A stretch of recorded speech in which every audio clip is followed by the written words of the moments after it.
Here's a solution to problem number 26, dealing with free fall motion. So our situation is that we have an easy way to estimate the height of a building by dropping an object from the top and measuring the time it takes to fall to the ground. Suppose we drop an object from the top of the football stadium and record a time of 1.32 seconds for the object to reach the ground below. First thing we want to calculate is the height. So then, in terms of what's given to us, we have a delta t, 1.32 seconds.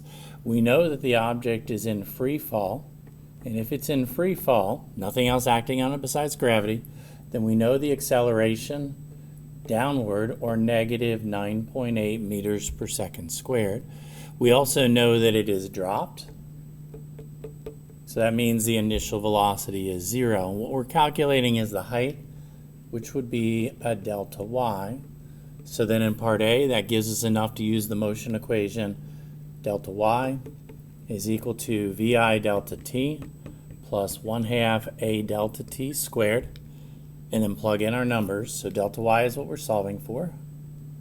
Vi is 0, and then the time, 1/2 times the negative 9.8 meters per second squared times 1.32 seconds squared. Any number times 0 is 0, so the first term is gone. 1/2 of negative 9.8 is negative 4.9, and multiply that negative 4.9 by the 1.32 seconds. So then our delta y value turns out to be negative 8.54 meters. The negative indicates that the object is going below its starting point. The question asked us to find the height. Height typically we measure from the ground up, so then we would represent the height as 8.54 meters. Part B, calculate the velocity of the object when it reaches the ground. So now we want V final.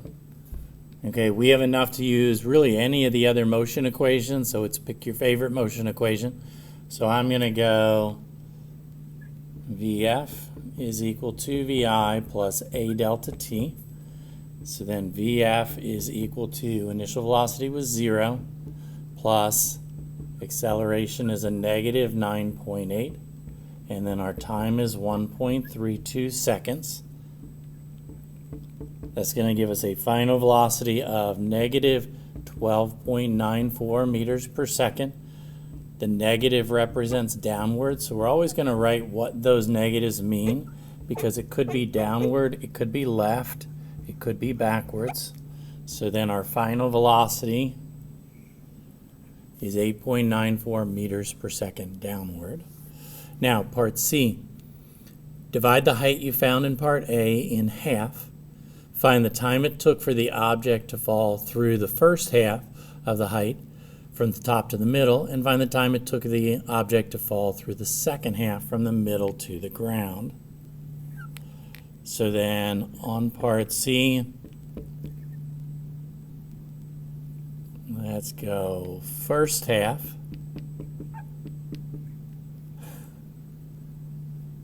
There we go, we got it now.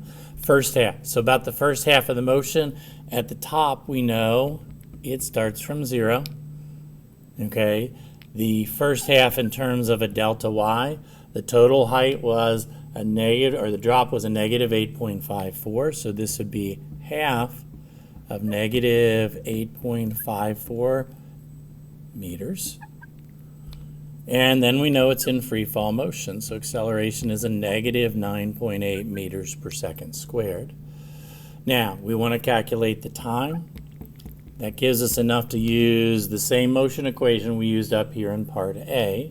So then delta y is equal to Vi delta t plus 1/2 a delta t squared.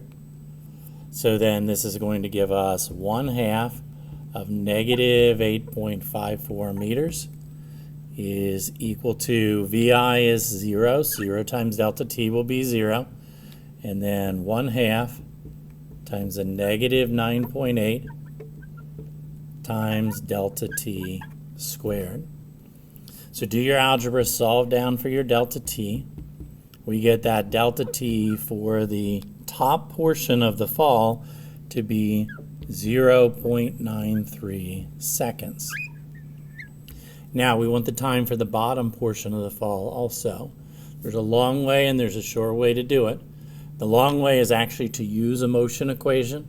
The short way is to recognize that you already know the total time for the fall here, and this is the time for the first half, and so that delta t for the bottom part of the fall will just be the leftover time. The total time, 1.32 seconds, minus the 0.93 seconds, gives that delta t for the bottom part of the fall to be 0.39 seconds.